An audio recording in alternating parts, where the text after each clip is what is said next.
जय हिंद, वंदे मातरम सभी को। इस वीडियो में जो बात करेंगे हम ग्रुप डी रिलेटेड बात करने जा रहे हैं कि ग्रुप डी के एग्जाम की कट ऑफ कितनी जा सकती है, ठीक है? उससे पहले थोड़ा-सा कंपैरिजन कर लेते हैं जो 2019 में आपकी वैकेंसीज़ आई थी और 2025 में जो वैकेंसी आई है उन्हीं में, ठीक है? क्योंकि उससे ही एक एवरेज जो कट ऑफ स्कोर बताया जा सकता है। जो दो टोटल फॉर्म भरे गए थे 19 में आपके, वो भरे गए थे 1 करोड़ 15 लाख। अब वहीं बात करें ग्रुप डी 2025 में, तो फॉर्म भरे गए हैं ऑल इंडिया 1 करोड़ 8 लाख, ठीक है? जो बात करें अब 2019 की वैकेंसी की तो 1 लाख प्लस वैकेंसीज़ थी, लगभग 1 लाख 3 हज़ार के समथिंग वैकेंसीज़ थी। अब वहीं वैकेंसीज़ की बात करें कि 2025 में कितनी है, तो ये है 32,438 यानी कि ये मानकर चलिए अब से 3 गुना ज़्यादा वैकेंसीज़ थी जो 2019 की वैकेंसी।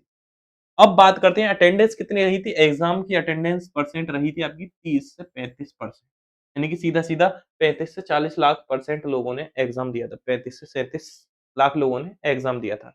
अब वहीं बात करें यहाँ अटेंडेंस कितनी जा सकती है, तो उससे पहले मैं आपको एक बात बता देता हूँ कि आपका जो ग्रुप डी 2019 का एग्ज़ाम है, उसके फॉर्म भरने शुरू हुए थे आपके फरवरी 2019 में, ठीक है? फरवरी 2019 में फॉर्म भरने शुरू हुए थे। लेकिन जो मेन यहाँ एक रीज़न था अटेंडेंस कम होने का वो था एग्ज़ाम। जो एग्ज़ाम है वो आपका अगस्त 2022 में हुआ था। तो ये मानकर चलिए देखिए फरवरी 2019 से 19 से 20, 20 से 21, 21 से 22 तो लगभग 3 साल 3 साल बाद एग्ज़ाम हुआ था, जो ग्रुप डी 2019 का। अब वही बात कर लीजिए आप ग्रुप डी 2025 का। फॉर्म आपका भरने हुए शुरू जनवरी 2025 में, ठीक है? और आपका एग्ज़ाम हो गया दिसंबर 2025 में, चल रहा है ना, जनवरी तक आपका एग्ज़ाम है। तो 1 साल में ही यहाँ एग्ज़ाम हो गया। तो एक बहुत ही बड़ा रीज़न है, जो आपका अटेंडेंस जो है बढ़ाने वाला है, अटेंडेंस परसेंट। क्योंकि जो आप मानकर चलिए यहाँ पर स्टूडेंट्स हैं 30 से परसेंट 35% स्टूडेंट और मेनली जो जितने भी बचे आपके 70% ठीक है? 65 से 70% वो या तो उन्हीं स्टूडेंट्स ने तैयारी करनी छोड़ दी, ठीक है? या वो अपनी जॉब पर लग गए या बहुत से लोगों ने ये समझ लीजिए आप पढ़ना ही छोड़ दिया और कहीं अपना प्राइवेट नौकरी पर लग गए। 3 साल काफ़ी होते हैं कि आप ये मानकर चलें गवर्नमेंट एग्ज़ाम की तैयारी स्टूडेंट ज़्यादा नहीं कर पाता, ऐज निकल जाती है तो कुछ फिर पता नहीं रहता आगे क्या करना है। अब बात करें यहाँ, तो यहाँ 1 साल में ही आपका एग्ज़ाम हो गया, तो ये मानकर चलिए यहाँ 40 से 50% के बीच तो अटेंडेंस रहने वाली ही है, ठीक है? हो सकता है 50 से 2, 4, 5% और ऊपर चली जाएँ, क्योंकि एग्ज़ाम काफ़ी जल्दी हुआ है और स्टूडेंट भी काफ़ी ज़्यादा हैं और ये समझिए एग्ज़ाम भी आपका 1 महीने ही लगभग चलने वाला है, ठीक है? 1 महीने ही चलेगा। तो एक बहुत बड़ा रीज़न है यहाँ अटेंडेंस का, जो कॉम्पिटिशन को बढ़ाता है। अब उससे आगे थोड़ा-सा बात कर लेते हैं आपका वैकेंसी रिलेटेड। जो आपकी अब 1,03,769 वैकेंसीज़ थी यानी कि आपका नहीं मैं थोड़ा छोटा कर देता हूँ, आपको क्लियर दिखे। ये देखिए, ठीक है? क्लियर दिख रहा है, मैं थोड़ा-सा बता देता हूँ। देखिए, एक ये आप हटा देंगे 32,000 चलिए, अब मैं थोड़ा-सा बता देता हूँ। अहमदाबाद में आपकी 10,000 वैकेंसीज़ थी, 10,734 2019 में और अब हैं आपकी 4672 वैकेंसीज़ मैंने 46,000 बता दिया तो चलिए कोई बात नहीं। अब थोड़ा-सा मैं बता देता हूँ आपको यहाँ कट ऑफ। कट ऑफ जो है आपकी गई थी 62% अगर मैं मैक्सिमम बात करूँ। अब देखिए एक ज़ोन बहुत ही बड़ा फैक्टर होने वाला है। बहुत बड़ा फैक्टर कैसे होगा वो आप समझ लीजिए यहाँ वैकेंसीज़ देखेंगे। मैं थोड़ा-सा बता देता हूँ। एक कोलकाता ज़ोन है जैसे कि यहाँ 10,000 वैकेंसी है आप देखेंगे और यहाँ कट ऑफ सबसे हाई गई थी 70, 70 कट ऑफ गई थी। अब यहाँ वैकेंसीज़ ज़्यादा थी, फिर भी आपकी कट ऑफ ज़्यादा गई और देख लीजिए आप चंडीगढ़ और न्यू दिल्ली ज़ोन, थोड़ा-सा आप समझेंगे, यहाँ आपकी 13,000 वैकेंसीज़ थी। यहाँ भी आपकी कट ऑफ कितनी गई है? 70 तो जिनमें सबसे ज़्यादा वैकेंसीज़ थी वहाँ कट ऑफ आप देख रहे हैं सबसे ज़्यादा जा रही है। 70.98 गई है यहाँ भी यानी कि लगभग 71 ही गई है, सबसे हाईएस्ट इसी ज़ोन की गई है और सबसे हाई जो आप ये मानकर चलिए वैकेंसीज़ थी इसी ज़ोन में थी। और आप थर्ड है आपका मुंबई। यहाँ आपकी ये समझ लीजिए यहाँ मिनिमम में गई तो एक ऐसा ज़ोन आ जाता है जहाँ मेनली फॉर्म कम भरे जाते हैं, ठीक है? थोड़ा-सा चेंज आ जाता है। अब जैसे कि मैं आगे बात करता हूँ, आगे देख लेंगे और जो हाई परसेंट ज़ोन है आप ये देख लेंगे, यहाँ भी दोनों में 4,000 थी, 4,000 और 4,914 यहाँ भी वैकेंसीज़ आपकी जो कट ऑफ है इनकी 69 और 69.6 गई है। अब बात करें जो लो कट ऑफ ज़ोन की वैकेंसीज़ है, देखिए बिलासपुर एक ऐसा ज़ोन है जहाँ वैकेंसी कम ज़्यादा हो, लेकिन मेनली यहाँ कट ऑफ कम ही जाती है। बिलासपुर की बात करें तो यहाँ आपकी कितनी गई है? 60। ये समझ लीजिए यहाँ भी बिलासपुर ज़ोन में अब की बार जो है कट ऑफ कम ही रहने वाली है, वैकेंसी इसमें थोड़ा ही चेंज हुआ है यहाँ बिलासपुर ज़ोन में बात।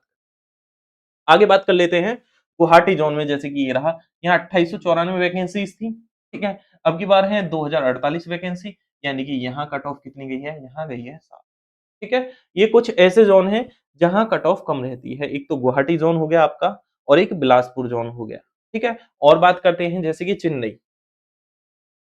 चेन्नई ज़ोन में आपकी 9500 वैकेंसीज़ थी। देखिए वैकेंसी काफ़ी ज़्यादा थी, लेकिन आपकी यहाँ कट ऑफ कितनी गई थी? कम गई थी, यानी कि 61 गई थी, यानी कि 60.95।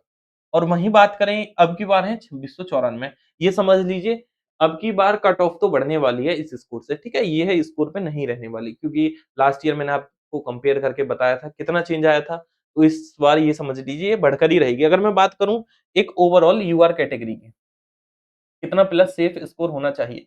तो इस बार आपका 73 प्लस तो हो ही सेफ स्कोर, ठीक है? और लास्ट ईयर थोड़ा-सा नॉर्मलाइज़ेशन की बात करें, जो 2019 की वैकेंसीज़ थी, वहाँ नॉर्मलाइज़ेशन जो है आपका कितना गया था? नॉर्मलाइज़ेशन तो हाईएस्ट जो गया था, स्टूडेंट्स ने अपने मार्क्स भी दिखाए थे, तो 10-10 नंबर तक आपका नॉर्मलाइज़ेशन। तो अब की बार भी हो सकता है आपका 10-10 नंबर तक नॉर्मलाइज़ेशन चला जाए, ठीक है? बहुत बड़ा चेंज आया था। लेकिन ये कुछ ही स्टूडेंट थे, ऐसा नहीं है। मेनली स्टूडेंट का गया था, मेनली मिल रहा था आपका जो सबसे ज़्यादा नॉर्मलाइज़ेशन रहा, जो सभी स्टूडेंट्स को मिला, वो आपका था 2 से लेकर 4 मार्क्स के बीच, ठीक है? ये था जो हाइली आपका नॉर्मलाइज़ेशन मिला। ये मेनली कुछ स्टूडेंट्स का गया है। अब मैं बात करूँ आपका यूआर के बाद ओबीसी कैटेगरी। अब ये एक ऐसा स्कोर है कि इससे कम भी जाएगा, ऐसा नहीं है हाईएस्ट है, क्योंकि हर अलग-अलग ज़ोन की अलग-अलग कट ऑफ रहती है। ये मैं बता रहा हूँ आपकी जो हाईएस्ट में जाने वाली है ज़ोन की, देखिए लोवेस्ट जो है जैसे कि ये 60 है, तो ये समझ लीजिए 60 से बढ़कर अब की बार जो है 65 के अप्रॉक्स आ जाएगी, ठीक है? 65 के अप्रॉक्स, यानी कि 4 से 5 नंबर का चेंज आ जाएगा। हो सकता है 1-2 ऐसे ज़ोन हैं जिनकी सेम भी जाए, जहाँ फॉर्म आपके कम ही डाले गए। तो ये फॉर्म भरने के ऊपर भी एक बहुत बड़ा फैक्टर है। जैसे कि जयपुर ज़ोन है, देखिए यहाँ वैकेंसीज़ कम है और लेकिन यहाँ कट ऑफ भी ज़्यादा है, तो ऐसा नहीं है कि आपका ज़ोन में कम, जहाँ वैकेंसीज़ हैं, वहाँ कट ऑफ भी कम जाए, नहीं, कुछ-कुछ ऐसे ज़ोन भी होते हैं जहाँ वैकेंसी कम रहती हैं, वहाँ भी ज़्यादा फॉर्म भर जाते हैं, ऐसा भी रहता है। तो ये समझ लीजिए एक, या तो आप ये नसीब नसीब मान लीजिए कि नसीब से हो सकता है, या फिर ऐसा हो सकता है कि कुछ-कुछ ज़ोन जो है अलग-अलग जो है, जैसे कि मैं बता देता हूँ, देखिए यहाँ 1800, 1300, 1600, 1300 और 1200 है ना? यानी इतने के लगभग वैकेंसीज़ हैं, 1000। तो इनमें अब कुछ 1-2 ज़ोन ऐसा निकल आता है जहाँ फॉर्म कम ही डाले जाते हैं, तो वहाँ आपका कट ऑफ में चेंज आ जाता है। मैं आगे बात कर लेता हूँ, एक ओबीसी कैटेगरी के लिए कितना प्लस स्कोर होना चाहिए? 69 प्लस स्कोर पे ये समझ लीजिए, वो एक बढ़िया स्कोर है, अगर आपका ज़ोन जो है कॉम्पिटिटिव ज़ोन में है, जहाँ यानी कि फॉर्म ज़्यादा डाले गए हैं, जहाँ कट ऑफ आपकी ज़्यादा जा सकती है। अब आगे बात कर लेते हैं ईडब्ल्यूएस। ईडब्ल्यूएस कैटेगरी की। ईडब्ल्यूएस कैटेगरी की अगर बात करें, तो ये समझ लीजिए आपका 67 अबव नंबर है, तो ये एक स्कोर, अच्छा स्कोर है कॉम्पिटिटिव ज़ोन में। और बाकी जो सेफ जो आपका ऐसे ज़ोन है, कुछ मैं बता देता हूँ जिनमें काफ़ी कम रहेगी। बिलासपुर मैंने एक बता दिया है, गुवाहाटी एक मैंने आपको बताया है, एक चेन्नई है, ठीक है? और एक ज़ोन है आपका, हाँ जी, ये हो गया, एक है सिकंदराबाद, ठीक है? ये कुछ 4 ज़ोन ऐसे हैं, जहाँ आपकी कट ऑफ कम ही रहती है, ठीक है? इस वर्ष भी आपकी जो है कट ऑफ यहाँ कम ही रहने वाली है। आगे बात करते हैं ईडब्ल्यूएस के बाद एससी। एससी कैटेगरी का अगर स्कोर आपका 63 अबव है, ठीक है? 63 अबव है, कोई दिक्कत नहीं। और एसटी कैटेगरी का आपका स्कोर जो है 58 अबव। अब ये एक ऐसा स्कोर है, ये थोड़ा कॉम्पिटिटिव ज़ोन में आ जाता है। अगर उससे अलग हटकर बात करें, कि ज़ोन से अलग हटकर, तो ये समझ लीजिए यहाँ देख लेंगे आप, कट ऑफ 40-40 तक भी गई है। ईडब्ल्यूएस की। तो ऐसे हैं कुछ फॉर्म जहाँ एक मिनिमम क्राइटेरिया, अगर आप 40 नंबर लाते हैं तो क्वालीफाई हो जाते हैं, तो ईडब्ल्यूएस का कहीं-कहीं ऐसा रहता है, ठीक है? तो ये बात ध्यान रखेंगे, ईडब्ल्यूएस में आपकी काफ़ी बड़ा चेंज आता है किसी-किसी ज़ोन में। यहाँ आप देखेंगे जैसे कि यहाँ 51 है, यहाँ 40 है, सीधा 11-11 नंबर का डिफरेंस आ गया, लेकिन ईडब्ल्यूएस की अब की बार बढ़कर रहेगी, ठीक है? ये बात आप ध्यान रखेंगे। बाकी आरआरबी ग्रुप डी द्वारा कोई भी और आप इससे रिलेटेड न्यूज़ आती है या कोई भी नोटिफ़िकेशन आता है, आपको सबसे पहले प्रोवाइड होगा, चैनल को आपको सब्सक्राइब